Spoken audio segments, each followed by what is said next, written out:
선악과의 논리 두 번째 영상에서 포괄적 차별금지법에 포함된 그 성적 지향에 따른 차별금지, 그러니까 동성애자들을 차별하면 이 차별금지법으로 처벌하려는 것이 과연 타당한가 하는 문제를 제기했었죠. 저는 동성애는 인종이나 성별과 같은 가치 중립적인 문제가 아니기 때문에 이 차별금지법에 포함되어서는 안 된다는 논리를 언급했지만 저의 이런 논리가 아마도 동성애 지지자들에겐 통하지 않을 것을 잘 압니다. 그 이유는 저와 아주 다른 가치관을 가지고 있기 때문인데요. 그래서 본 영상에서는 바로 동성애를 옹호하는 자들의 가치관, 그러니까 전통적인 가치관에서 바뀐 가치관들을 한번 따져보고자 합니다. 첫째는 결혼에 대한 인식이 바뀐 점을 들 수 있습니다. 전통적으로 결혼은 한 남자와 한 여자가 언약을 맺고 가정을 이루어서 이 자손을 생산해서 가계를 잇는, 말하자면 사회 형성의 그 기초 단위였습니다. 그런데 지금 시대는 점점 결혼이 이 상호 인격적인 신뢰를 바탕으로 하는 언약이 아니라 이 낭만적인 계약 관계로 바뀌어가고 있다는 점입니다. 지금은 결혼해도 서로 싫어지면 언제든 갈라설 수 있는 것으로 생각하죠. 게다가 섹스를 출산과 관련시키기보다는 이 즐기는 쾌락의 수단으로 생각하는 경향이 더 많아졌기 때문에 이 낙태를 다반사로 하게 되고, 결국 이러한 이 결혼 간의 변화는 동성 간의 사랑, 그리고 동성 결혼도 아무 문제될 것이 없다는 생각으로까지 자연스럽게 이어지는 거죠. 둘째는 가정 개념이 바뀐 점입니다. 이 결혼에 대한 인식이 바뀌면서 결국 이 가정에 대한 개념도 바뀌어가고 있는데, 최근에 그 방송인 그 사유리가 비혼 상태에서 기증받은 정자로 임신해서 아들을 낳은 것이 화제가 되었죠. 우리가 언뜻 생각하기에 흔히 임신의 어려움을 겪는 부부들이 이 시험관 아기나 타인의 정자를 공급받아서 출산하는 경우가 있기 때문에 이 사유리의 출산이 뭐 그리 놀랄 일인가 하고 생각할 수 있을 겁니다. 그러나 사실 결혼한 부부가 자식을 얻고자 하는 것과 또 비혼 상태에서 자식을 얻고자 하는 경우는 매우 다릅니다. 왜냐하면 이 자식을 낳는다는 것은 부부의 사랑의 그 결실이라는 것이 창조의 질서이고 또 전통적인 관념이죠. 그런데 결혼하지 않고 인위적으로 여자의 자궁에 정자를 주입해서 자식을 생산하는 것은 이 압이 없는 자식을 만드는 것이기 때문에 이렇게 태어난 아이는 장차 인간으로서의 그 정체성에 큰 혼란을 안겨줄 뿐 아니라 전통적인 가족 제도를 깨뜨리기 때문입니다. 그래서 사유리의 비혼 출산은 우리 시대에 이제 새롭게 가족 개념을 확대할 필요가 있다는 논리로 합리화하면서 지금까지의 그 정상가족이란 틀을 깬 용기 있는 결단이었다고 모두들 찬사를 보내는 분위기입니다.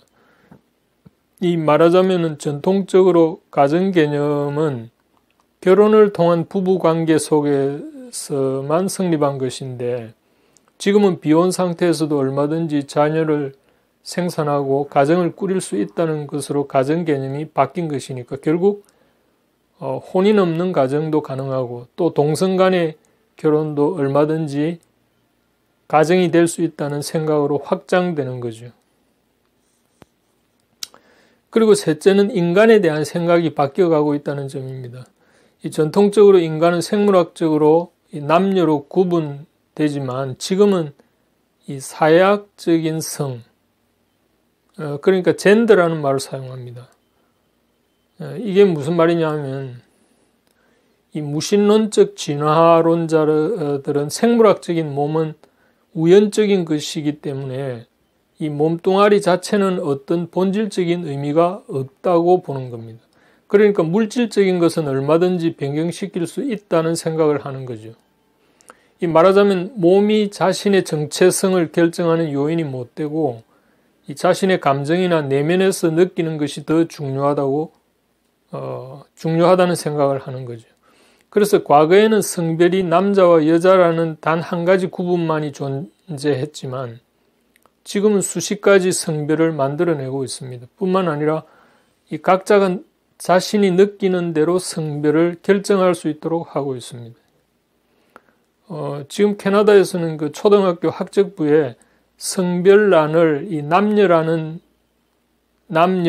이 생물학적 성의 구분을 폐기시켜버리고 그 여러 가지 성별 분류를 해놓고 초등학교 6학년쯤에 자신의 성별을 스스로 결정하도록 그 성별란을 비워놓고 있는 정도입니다. 그리고 넷째는 이상에서 말한 모든 변화로 인해서 그 요즘 현대인들은 가치 판단의 기준, 그러니까 이 도덕적 판단 기준이 바뀌었습니다.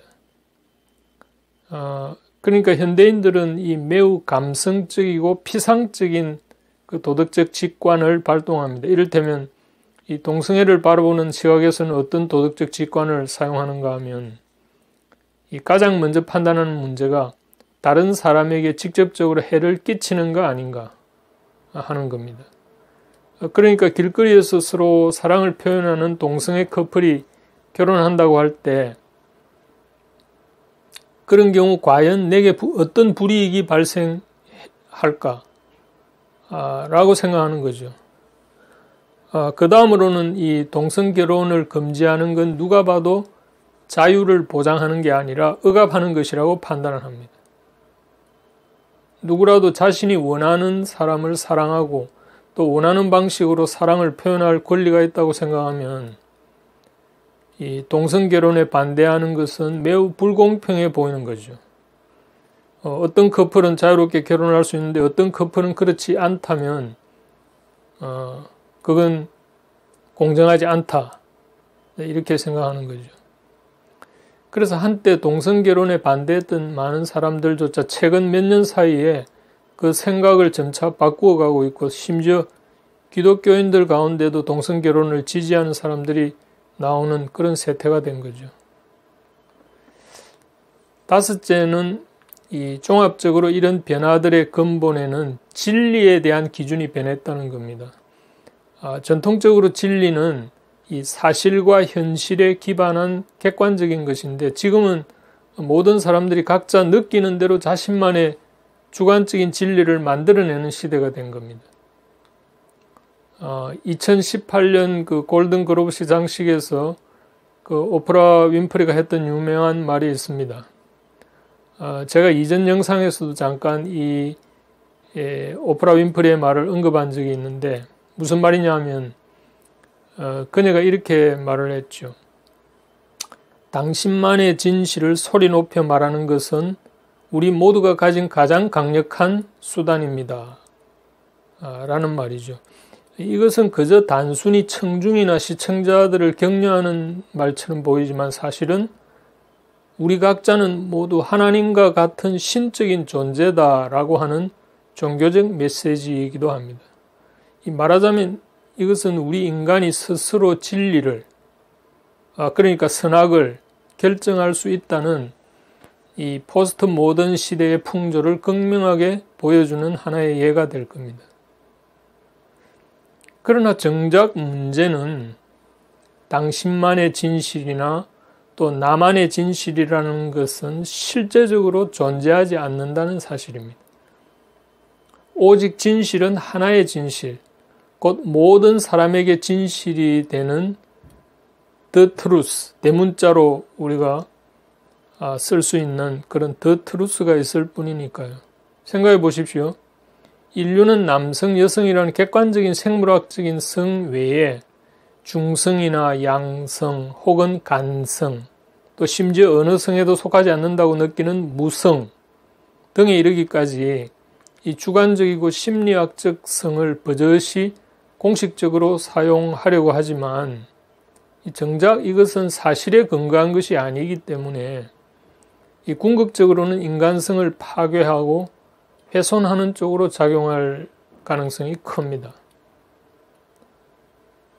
이상의 5가지 정도만 보아도 이 가치관의 변화가 이렇게 급격하게 변해왔다는 것을 알 수가 있죠. 이 말하자면 창세기에서 뱀이 아담과 하와에게 선악과를 따 먹으면 선악을 알게 된다고 유혹한 그 선악은 언뜻 보면 매우 그럴듯해 보입니다. 마치 그 선악과가 먹음직해 보였던 것처럼 말이죠. 그러나 진리의 기준이 객관적이고 절대적인 것이 아니라 인간이 임의로 정한 기준은 매우 피상적이고 가변적입니다.